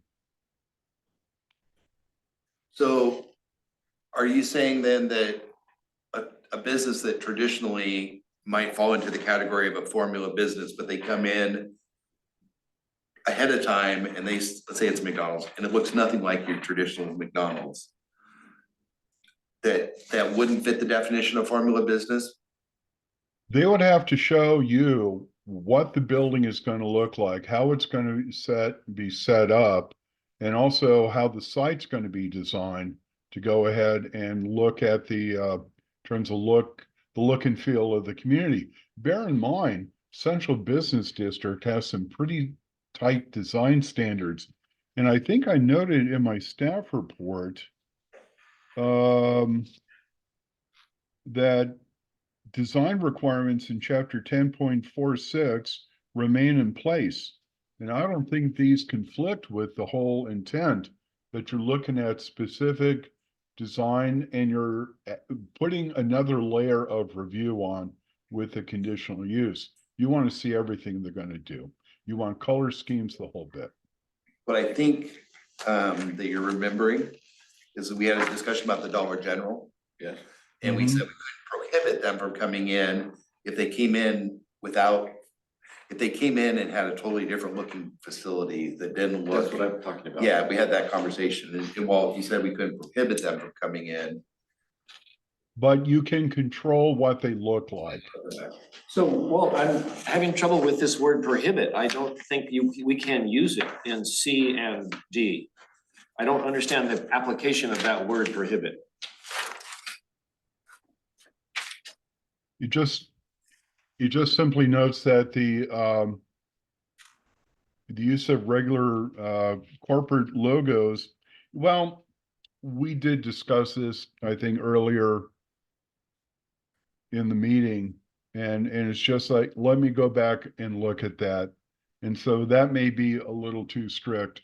I understand your point on that one. I just want to avoid, and I'm not picking on McDonald's, okay, I just don't want to see the golden arches everywhere. There should be some way to make it look nice, but what we can do is very simple, is just say, what else does the building look like? It's not just the advertising, but it's also what does the building look like? What does the landscaping look like? Does the structure fit in with the remainder of the community. I think those are going to be far more important. And you could restrict the square footage of signage. You have a lot of authority with the conditional use. And part of what you're doing is you can place conditions that ensure consistency with the purpose of the regulations. So you can do things like limiting square footage, et cetera. So I will go back to the drawing board on that one. I understand your concern. Well, I think it's gonna end up, a possibility that my mind is that it's gonna end up looking like a tightening of the regulations of the central business district. In that if there's any loopholes right now, we want to close them. And because it's already pretty controlling, that it has to look Correct. like the rest. And that would stop a Dollar General even now. In terms of building design? Yes, I mean, excuse me, it would stop a Dollar General from looking like a Dollar General now. And we have no option to stop a Dollar General that looks like T&E. That's true. I mean, understand, be sure you're separating the business from the design of the business. Yes. And that's really important. And that's what formula business regulations are designed to do. They separate, they're not saying that you can't have a Dollar General or a certain, Panda Express or whatever in town. What they are saying, it's not going to look like every other franchise, and it's going to fit in with the community. That's what the whole regulations are for. Okay. That's some pretty big changes to my thinking about what we're doing here with this formula business. It's gonna be closing loopholes of our central business district in all the ways that we can to make sure that we preserve the look. Of the community, correct. Okay, let's see where we are on our procedure. We've got hands, you will be heard. I think we just finished questions to staff. Okay, correspondence, yes. This is from Marilyn Kozel and Brad Shaver. Dear City of Yamhill Planning Commissioner members, as the commercial property owners in Yamhill, do we know what they own? Angie didn't. Anyway, we support the following proposed option as an amendment to Yamhill Municipal Code. Quote, require a special condition use permit for formula businesses throughout the CBD. Thank you for considering our input in your decision-making process. Applicant's presentation, that doesn't apply. In favor, well, we'll just hear from folks that, let's just make it a free-for-all. Like, if you want to comment about this, go for it. Patty, first hand. Could So, you stand up here and kind of keep it to 2 minutes, please? yeah, so Patty Perrin, 215 North Maple Street, I wholeheartedly agree with what Sue was saying. And my concern is that Mary, that has, the secondhand store over there and all of that, she's got a hefty piece of land. She's no spring chicken anymore. Her husband passed away. And if in the event something would happen and that property would just go up for sale, that's a huge piece of property there that somebody could come in and put a Dollar General in there and have a huge amount of parking spots and the whole bit. So limiting it to Maple, I don't think that's a good idea either. I think it should be everything. CBD. Yeah. So that's my only All comment. right, thank you. Who else would like to speak? Jenny? Jenny Morrison, Economic Development Committee. So I'd like to raise a couple of points. First, I do appreciate, Walt, that you went through all the work to review this. And when we first brought this up, I think the key thing to provide some clarification is that this is just a way to, stop the bleed now before we, get further along with other code issues. But it's to help smart business development. And then to provide some clarification that this is something that's, for example, like a Starbucks. It's not to say Starbucks can't be here, but it's just that it's distinct in its name, operations, and appearance from all other outlets. And, you know, a chain might want to comply with that. For example, McDonald's in Sisters, Oregon complied with this.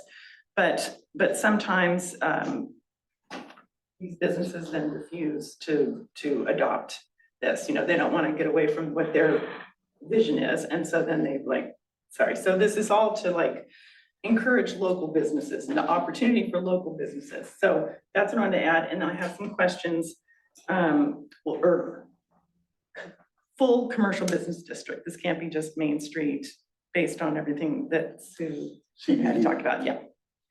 CBD. And then I'd like to find out is how does this jive? We proposed this before, excuse me, the grants came through, and now we're working on this community involvement in getting input and updating the codes. Sorry about my voice, I'll whisper. So I'm wondering how this will fit with the code updates and developments, how this will this happen first to just kind of get on track before another, you know, business tries, you know, somebody tries to buy a property before we figure out the full scope of the redo for the codes? I think this is first, we're on it. We're Yeah, not gonna stop Okay. until we get this done. okay, all right. But then that's what I've got, yeah, so it's just, you know, again, the side streets are all, the whole community is an important component, not just Main Street. Thank you. Commercial. And business, okay, thank you. Shay, Yeah, thanks. So Shea Corrigan, 180 West Third Street. So when you're talking about these businesses and banning the formula businesses, I think what you're really thinking about is the formula of the business is being banned, not the business. So the Starbucks with the design, the logo, the thing, the golden arches, that's what you're trying to ban. So you might want to take a look at, and please, dear God, do not do to this town what they did to Leavenworth. However, look at their code, for example, their Starbucks. If you guys look at it, I've got it up on my phone if anybody would like to see it.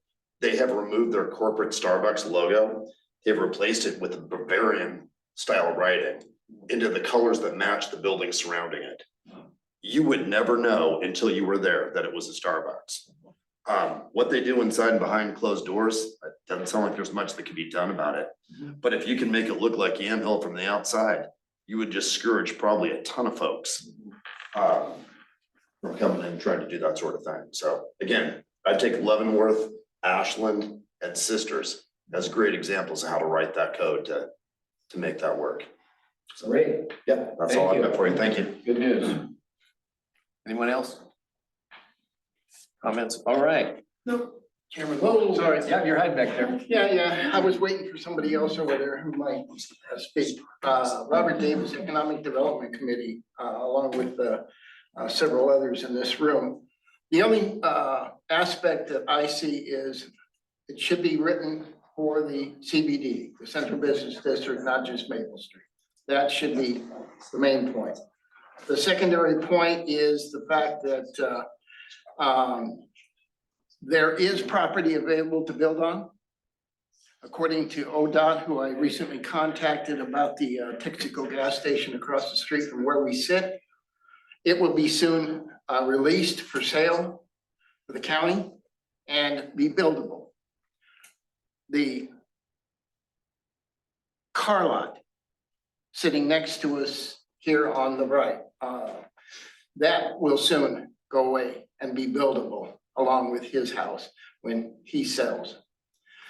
The house across from T&E will soon be demolished and buildable. And that's a big portion of, that's as big as T&E. Tell us what you know about that, Robert. No, sir.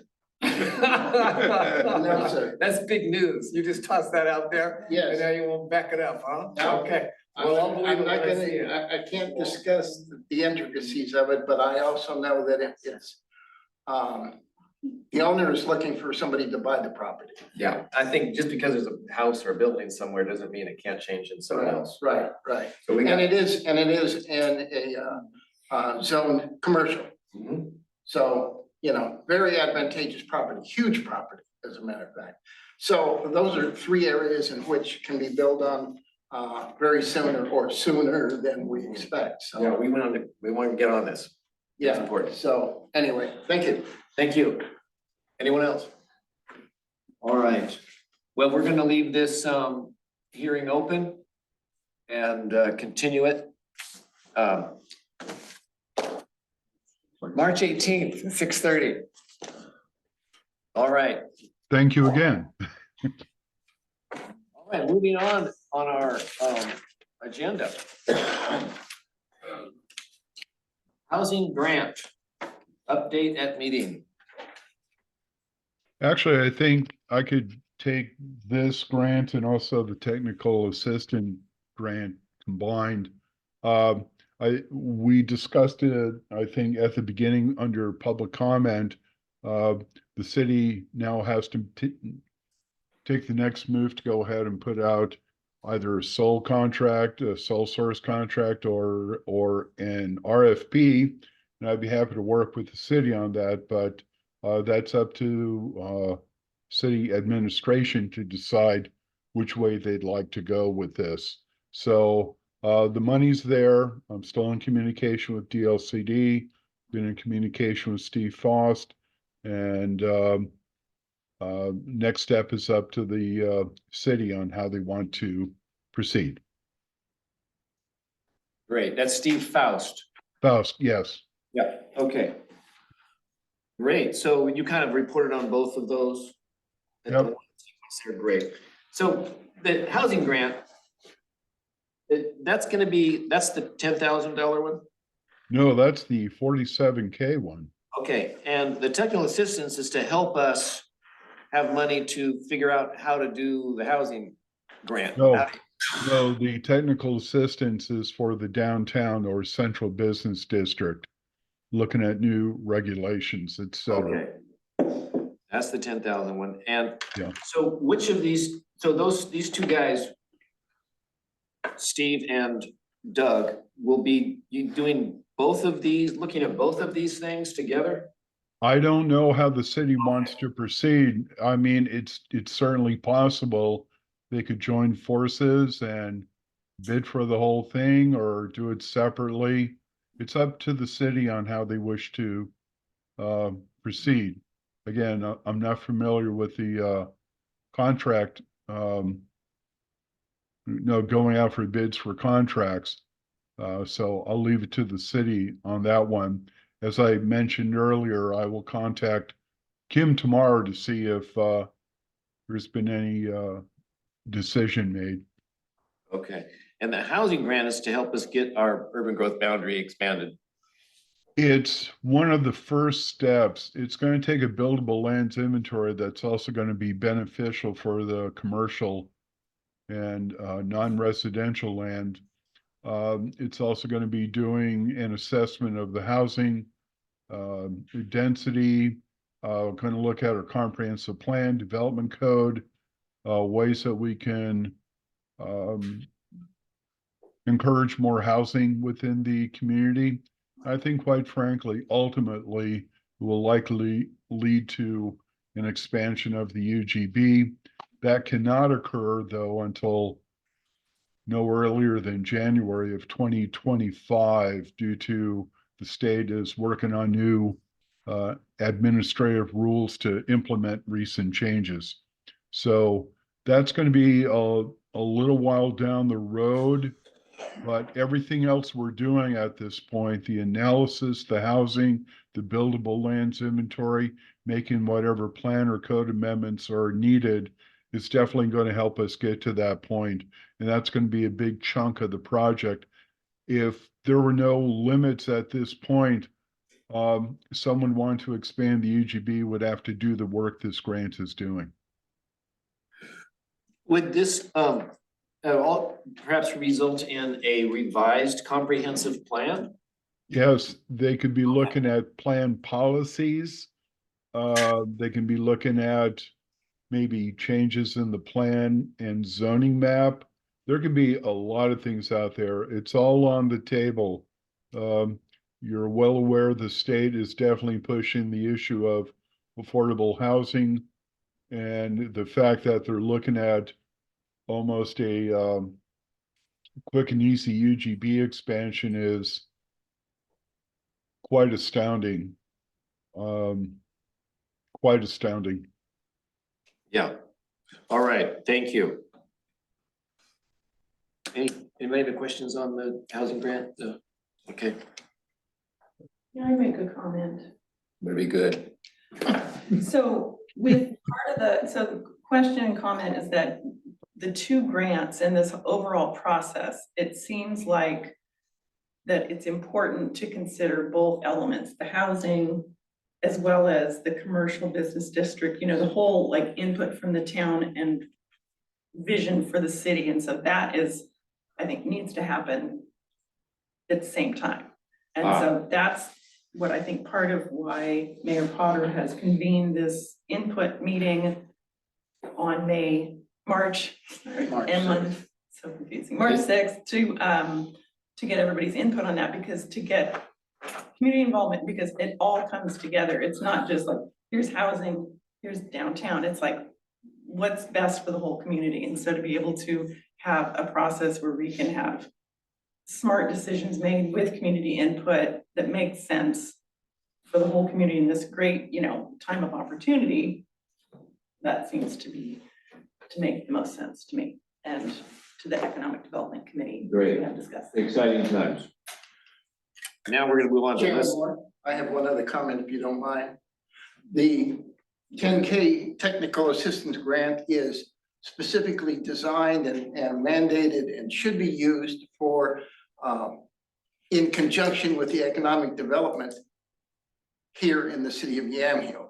It provides funding for people like Walt and others to guide us down the road of our ordinances and statutes and central business district overlays and everything that Walt's been working on and more. So, thank you. All right, thank you. Now we'll go to less exciting things. Well, we can make it exciting. Can you make Title 11 exciting for us, Walt? No. I tell you, I've always used the comment, if you can't get to sleep, pull out a development code. I know I had my comments here. Oh, here we go. If you, I have to clean up my desk one of these days. Do you folks have your chapter yeah, if you wanna go, 11 in front of you? yeah, go to the Yamhill City. Should be already pulled up on there. You just have to wake it up. Oh, you ready to go? Oh, great. Yeah. Put mine up here. You wanna see it? I'll do it here. I don't like to look over his shoulders. I'll let you control the mouse. Yeah.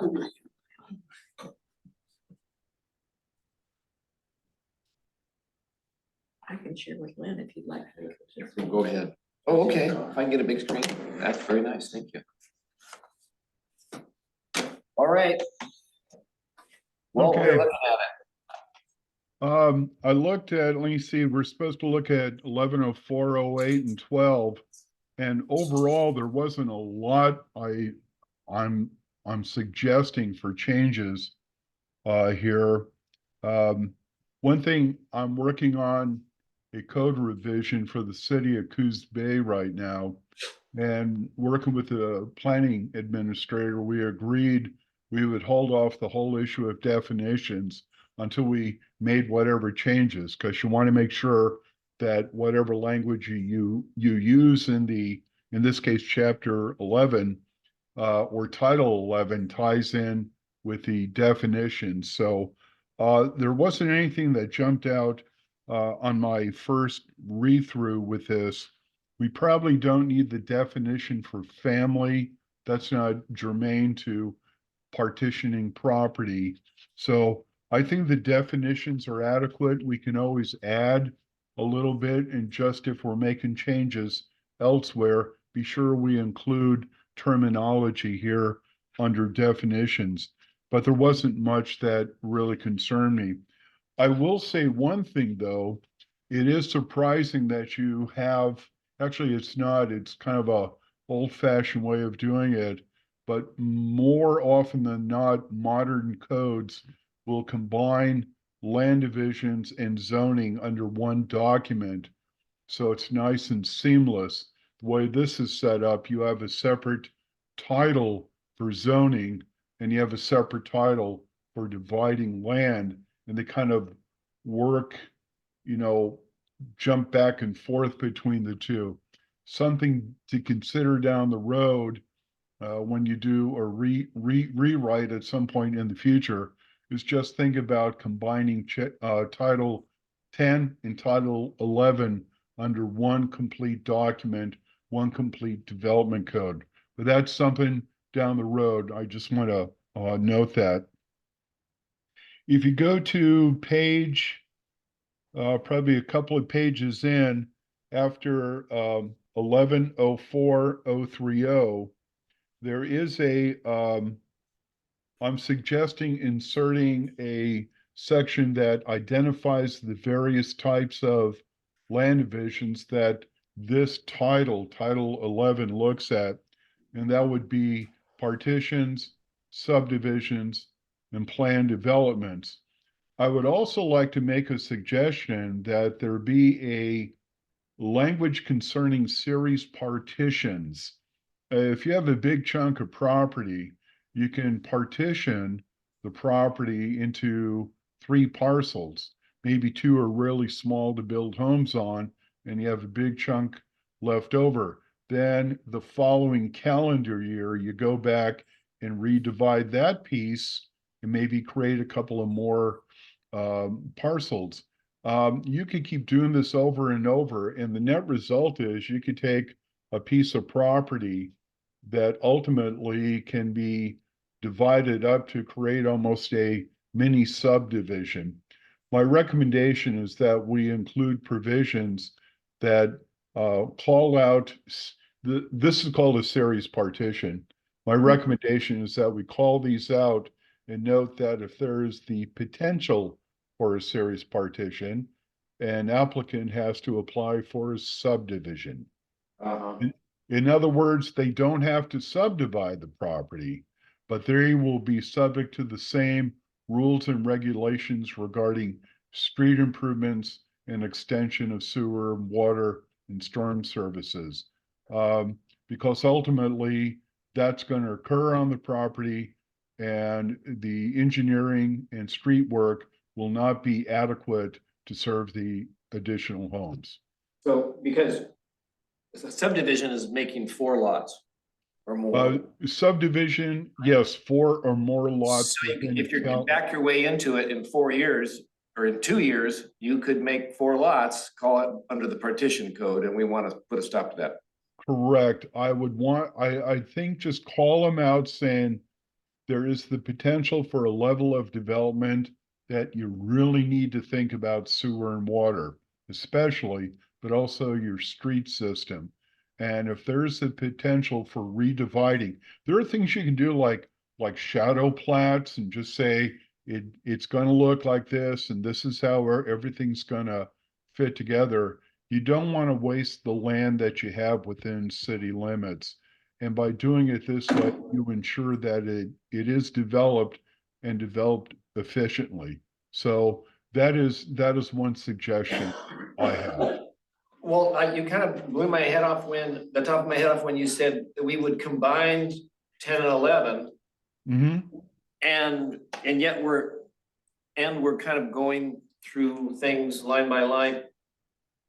It seems like mushing them together is going to be a lot of work, but the end run is, hey, a city that just redid it, and matter of fact, you did it, and yeah, it's a little different. I know 3 places we need to change, and it's going to fit Yamhill. Is that a possibility? Well, again, what we're looking at is until that change comes along, you have what you have. Okay, Well, if we're gonna piecemeal a bunch of changes, why not start with something that's just been kind of clean written instead of amending an old thing? Especially because we're mushing 10 and 11 together. I would. Okay, Ken, honestly, I think that's the best way of doing it. In other words, start with a clean sheet of paper and saying, actually, let me comment a little bit further. The Yamhill development provisions in 10 and 11 are actually pretty solid. You have what I would call a good structure, a good set of bones. What I see is a lot of little things that work at cross purposes. And there is the confusion between 10 and 11. And I think the modern code will simply combine everything under one document, so it is as seamless as possible. For example, you can have one definition section that covers everything. And so if you run into a question, you know where to look, and if there's no direct application, you may have other terms that can apply. I could go on and on regarding the benefits.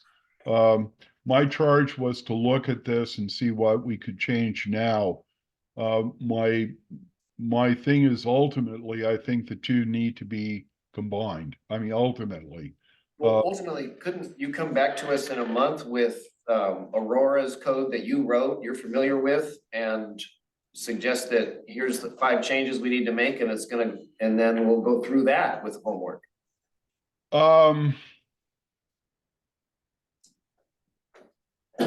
I could come back, not next month, but probably in 2 months. You know, I have to make sure I have other clients, and I want to be reasonable on this. I could come back with an amended section to Title 10 that would incorporate in Title 10, but would incorporate everything in Title 11. Because one of the things I found, for example, you have a process for doing planned developments in Title 11, okay? But all the rules and regulations on planned developments are in Title 10. And that, I think, is rather confusing. And so little things like that. I would also, before I jump into that, it's also a budget matter. I also want to talk to Kim and Angie to make sure I'm not going astray. I know you have the authority to at least get me in a direction, but you know, this is not going to be a overnight or weekend project. So it would make some sense to combine, or at least make all the modifications at one point and then say, okay, does this make a little more sense for the city? Another thing that I was looking at is partitions. Currently, all partitions have to go to the planning commission. That doesn't make sense. These are very simple, check the box. Either the lots are big enough or they're not big enough. Either there's frontage or there isn't. Either they're serviced or they're not. That's a staff level review. In fact, the most recent code I finished up in Nehalem, staff looks at subdivisions. I mean, these are so very simple. Now, I'm not making that suggestion, but I'm just saying that I think there are things that can be done to make this a little simpler. Another example is that you have lot line adjustments. Well, if the change, I think it was more than 10 or 20% in terms of the area, you have to process it as a partition and you have to go before the planning commission. That doesn't make any sense whatsoever. It's just like, why burden with stuff that can be handled at a more direct level and it's easier for the public. So I'm trying to look at it that way as well. If you want me to, I can go back and do that. I would just like to, Ken, let me do this. Let me check with Kim to see what the budget is, and I will email you and her together and just kind of outline what might be done and a cost. If that works out for you and the planning commission, I'd be happy to do that. But there's just, you're right, you're probably gonna be changing everything that we do now within 2 years. It seems like it's good money, and not, this is money that's gonna be just, we'll be spinning our wheels, it seems a bit. So you're gonna get maybe a number together, see if it fits in the budget. If it doesn't, I'd like to present this, or you or Angie would present it to the city council and say, look, this is a little over budget, but this is why. And see if we can, get 10% more if we need it, or, something like that. So let's not give up too easy. Okay, please understand, I'm not looking for work and I'm not begging for work, okay? No, So- no. Okay, so I just want that up front. I don't want to, look at like, hey, I'm a consultant, I'll be happy to take on more work. That's not the case here. I just want to be very respectful of the city's budget. And I did mention to the mayor one time, I'm not spending your money unless you allow me to. Yeah. And she was very pleased with that, and I want to keep that relationship. No, they see that from you, that you get belt and suspenders before you go forward, on with permission and funding and everything. They like that. That's great. Okay, so just to reiterate, Ken, would it be acceptable to the commission for me to follow up with an email to Kim and also you outlining kind of a program to incorporate Title 11 into Title 10? Would that be reasonable? Basically, rewrite Title 11 and incorporate it into Title 10. Would that be fair? Yeah, could you copy all the commissioners? I'd be happy to. I'd be happy to. Great. Ooh, That was great. All right, well, let's keep going here. It was exciting. All right, nominations. Nominations and vote for planning chair and vice chair / secretary, which is gonna be one office. Recommendations to council. So what we wanna do here is have a nominations and election for the next chair and the vice chair / secretary. And I'm thinking maybe, Angie, would you conduct that election? Just say, hey, nominations are open, and take some nominations and then conduct a vote. Okay. I can do that. Okay, yes, because per the code, which I'm trying to go through, I know this hasn't been done previously. So per our municipal code, it does say that at the first planning meeting of every year, you would vote on a new, or vote on a planning chair. It doesn't necessarily have to be a new planning chair. And then it, like Walt was saying, some of the codes are kind of don't match up. So it mentions vice chair in one portion of it, and then it mentions the secretary in another part, but they're both kind of doing the same thing. So that's what this would be. So we're opening up nominations for planning chair. Does anyone have a nomination? I'll nominate Ken. Okay. I'll accept that. Any other nominations, or is that? Jaden, are you in earshot?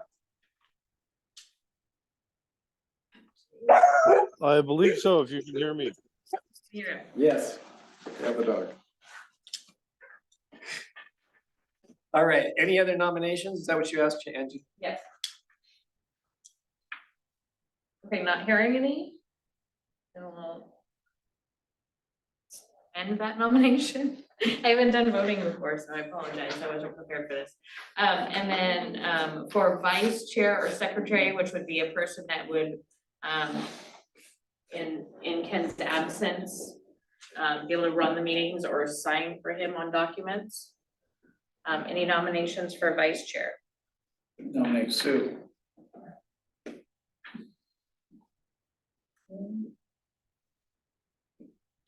Are you pointing or nominating Sean? Yes.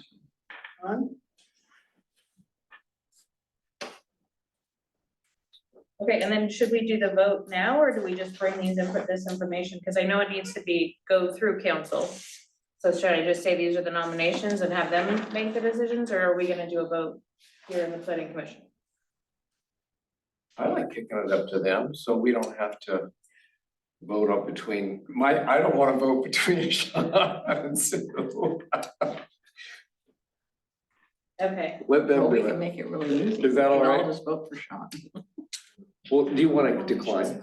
Sure. Okay. Until, as long as I'm working, still working as many hours as I am. There all you go. right. So So you're And I'm on the declining economic, I don't need another. You don't need another thing to do. nomination? Okay, then can we get, I guess, we need a vote that everybody agrees with those nominations to present to council? All in favor? Right. That's all ayes? Jaden? Aye. Okay. All right. All right, thank you. Any announcements?